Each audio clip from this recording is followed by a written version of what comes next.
Number 4 check voltage, check volt. Number 5 अगर आपके fault है डिस्प्ले का तो डिस्प्ले में आपने देखनी है सप्लाइयाँ कौन कौन सी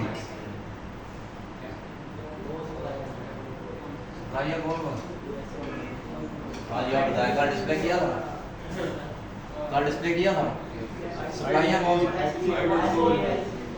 एक बंदा बताओ ना, अगली रो बता आप बताएं, 1 मिनट हर सबसे पूछिए।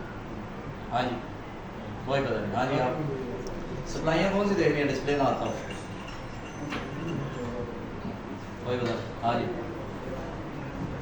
I2C का प्रोटोकॉल बाद में, पहले RST सप्लाई। ये 2 सप्लाइयाँ होगी, एक सप्लाई होती है 1/8 की, कितनी भी होगी 1/8। I2C की दोनों की कितनी होती है यार, बातचीत ना करो यार, लगातार बोलते रहे। VN और VSN और VST इनके नाम चेंज हो सकते हैं, जिसके ऊपर 5/7 वोल्ट लिखे आएंगे वो VSN और VST है ना, 5/7 वोल्ट 5-6 वोल्ट वाली। तो 2 तो ये होगी, एक होगी आपकी 1/8 की सप्लाई VIO 1/8। इसके अलावा I2C के 1/8 SD और SCR ये होगी सप्लाइयाँ आप। इसके बाद आपने देखनी है MIPI GR, MIPI पे GR होती है, बताया था आपको। RST पे GR होती है, रीसेट का जो पॉइंट होता है। इसके अलावा जितने भी पॉइंट होंगे उनके ऊपर आपकी GR, ID की पिने हो, CLK की पिने हो, सब पे GR। अब दोबारा ध्यान में रखें कि कनेक्टर डिस्प्ले का और टच का इसका कॉमन है, ऐसे ही है, तीनों फॉल्ट इकट्ठे लिखे हैं ना, डिस्प्ले टच और लाइटें एक ही उसके ऊपर है ना, डिस्प्ले भी उसी कनेक्टर पे है, टच भी उसी के है और लाइट भी उसी पे। लाइटों के पॉइंट का एनोड और कैथोड से पता लगेगा। एनोड का एक पॉइंट होता है CAT, CAT 1 और CAT 2, कैथोड 1 और कैथोड 2, 3 पिन है वो होगी, वो आपको दिखाई थी मैंने।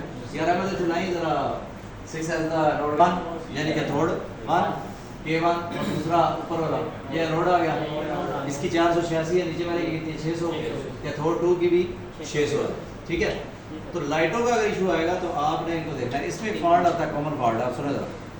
6S में बैटरी लगी हुई हो तो आप स्क्रीन उसके ऊपर लगाएं नहीं, या पुरानी बात का ऐसे होता है फ़ोन किसी और फॉल्ट में खोला, आपने सारा फ़ोन सैम्पल कर दिया है, जब बैटरी कनेक्ट कर दी है एंड पे आपने स्क्रीन लगाई तो आपका एनोड या कैथोड उड़ जाएगा, ये ना स्पार्किंग कर जाता है।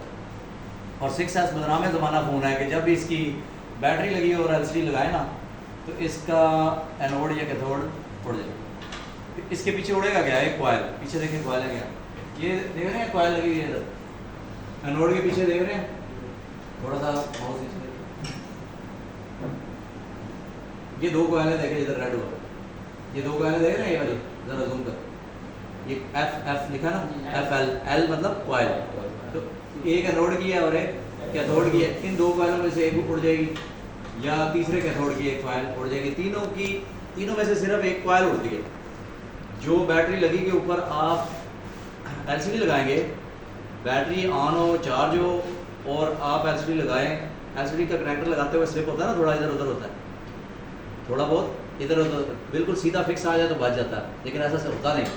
हल्की सी भी इधर उधर पॉइंट हुआ, एनोड कैथोड की जगह कैथोड एनोड की जगह स्पार्क हो जाएगा, और स्पार्क होते ही ये कॉइल जलेगी, यानी कि लाइट ऐसे उड़ जाएगी। ये कॉइलें साथ ही पड़ी है ना, इस कॉइल को आप ट्रैक कर देंगे, आपकी लाइटें वापस आ जाएंगी। आपका पता कैसे लगेगा, आयान बता कैसे पता लगेगा। लाइटें चली गई, आपने बैटरी लगी हुई थी, डिस्प्ले लगाया, अब ना डिस्प्ले नज़र आ रहा है ना लाइटें आ रही, क्योंकि डिस्प्ले बड़ा गौर से देखना पड़ता है, लाइटें उड़ गई। तो अब पता कैसे लगेगा, साइलेंट वाले बटन से, वो तो फ़ोन ऑन ही है, डिस्प्ले चला गया, तो पता कैसे लगेगा कौन सा इनमें से एनोड गया कैथोड गया, कौन सा GR देखोगे ना, वकूफ़ आदमी क्या था सप्लाई लगा, तो जो बताएगा मुझे गलत ही बताएगा, ज़ाहिर उसे तो फ़ायदा है कि तेरी बेइज्जती हो, तो कोई दिमाग का भी इस्तेमाल कर दिया। तो उसकी GR देखेंगे ना, लाइटों के पॉइंट होगी, लाइटों के कितने पॉइंट हैं, सिर्फ 3, या कैथोड की GR क्या आ रही होगी, सही नहीं होगी, या एनोड की सही नहीं होगी। 600 रुपये के 600 कैथोड है, 600 है ना, एनोड 486 है, 3 GR है, वैसे ही बंदे को याद हो जाती है। तो 2 में 600 में से फ़र्क आ रहा होगा 1500 कुछ, ये GR बढ़ जाती है। ये कॉयल शॉर्ट हो ना तो जी आर ज़्यादा हो जाती है, 1400, 1500, 1300 और फ्लैक्चुएट होती है ऊपर नीचे, या बिल्कुल जी आर आ ही नहीं रही होती क्योंकि वो कॉयल बिल्कुल जल गई है। बाद कॉयल लगी होती है तो जी आर ज़्यादा हो जाती है तो लाइटें नहीं आएंगी। तो बेसिकली करना तो ये होता है कि कॉयल की जगह कॉयल लगाते हैं। आपके साथ ऐसा हुआ कभी 6S में अगर स्क्रीन लगाए नहीं उसकी लाइटें उड़ जाए? कभी नहीं हुआ? हाँ, पहले सारा काम करते हैं। अगर आप बैटरी लगी हुई को लगाएंगे ना 6S को,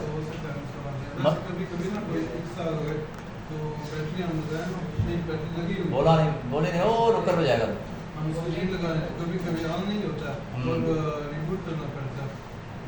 नहीं वो तो ठीक है, लेकिन जिसमें अगर स्पार्किंग हो जाए ना, आप तो ठीक काम करते हैं ना कि बैटरी बाद में लगाते हैं।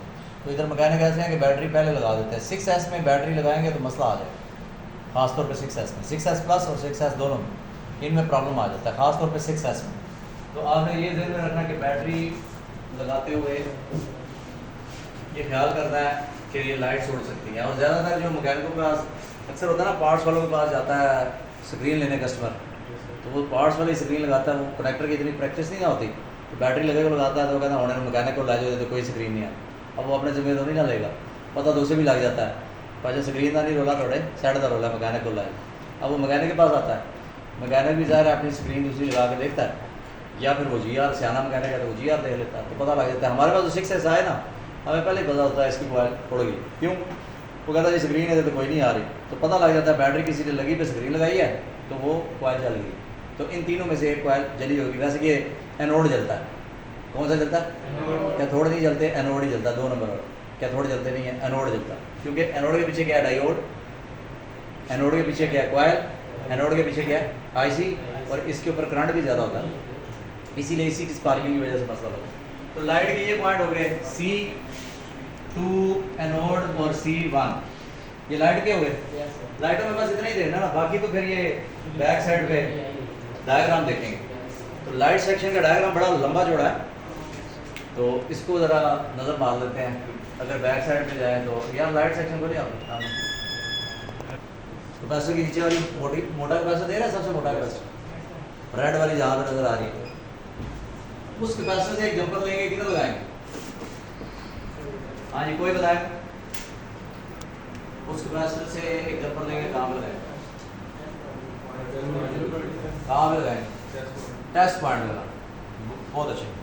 वो टेस्ट पॉइंट इधर से भी कनेक्टेड है इस कनेक्टर से, और कॉइल के जरिए भी वो पॉइंट कैपेसिटर, दोनों 2 तारें जाती हैं उस कैपेसिटर से, एक टेस्ट पॉइंट को और एक इधर को, लेकिन ये इधर से ही होके जाती है कॉइल से टेस्ट पॉइंट को। तो आपने टेस्ट पॉइंट में जब वेपर लगाना है तो इधर वाली वापस तार से वो आपका कनेक्ट हो जाएगा। तो ये फिर जी आर देखेंगे तो आपकी जी आर आ जाएगी। तो ये टेस्ट पॉइंट एक पड़ा हुआ है, कैथोड के भी दोनों पड़े हुए हैं, तीनों पॉइंट ऊपर नीचे हैं। जरा क्लिक करेंगे, ये तीनों टेस्ट पॉइंट कर लेते हैं, क्लिक करो।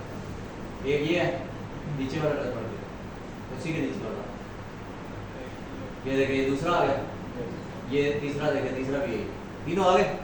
तो ये लाइट के यहाँ से आप जी आर देख सकते हैं, कनेक्टर की पिनों पे जरूरी तो नहीं होता। अगर वहाँ पे ना आए तो इधर देख लें, इधर आए तो इधर से जंपर ले सकते हैं, या इधर से इधर ब्रेक होगा या इधर से पीछे ब्रेक होगा। इसके ऊपर ना प्रोटेक्शन शील्ड लगी होती है वो CPU के ऊपर, तो आपको अक्सर CPU के ऊपर वाली प्रोटेक्शन शील्ड उतारने की ज़रूरत ही नहीं है, कि उधर से जंपर लेके आप कनेक्टर पे लेके आ सकते हैं। तो इसके डायग्राम ज़रा वाइड है, कॉइल और डायोड देखेंगे, ज़रा